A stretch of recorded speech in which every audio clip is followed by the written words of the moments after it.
পূর্বাভাস অনুযায়ী আজ সকাল থেকে দক্ষিণবঙ্গ তথা উত্তরবঙ্গের অধিকাংশ আকাশ পরিষ্কার, রোদ ঝলমল। অল্প কিছু স্থানে কুয়াশা এবং শিশির ধোঁয়াশা হয়েছে, তবে অধিকাংশ এলাকাও পরিষ্কার রোদ ঝলমল। বৃষ্টির সম্ভাবনা কোথাও নেই।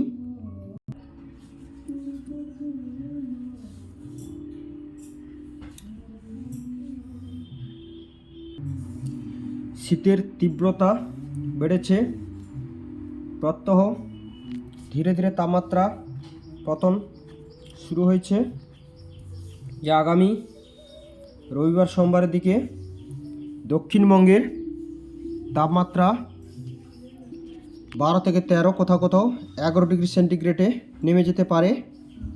ওই সময় একটা মৃদু শৈত্যপ্রবাহের সম্ভাবনা।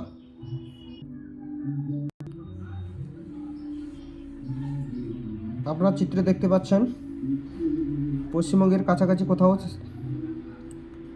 বৃষ্টিবাহী মেঘ নেই। উত্তরবঙ্গের দার্জিলিংয়ের নিকটে একটা বৃষ্টিবাহী মেঘ আছে, তবে এর প্রভাবে 1-2 ফোঁটা বৃষ্টি ছাড়া তেমন বৃষ্টি নেই। দার্জিলিংয়ের তাপমাত্রা দ্রুত পতন হচ্ছে। এদিকে সারা ভারতের আকাশের চিত্র যদি দেখা যায়, অধিকাংশ এলাকায় বৃষ্টিবাহী মেঘ নেই, পরিষ্কার।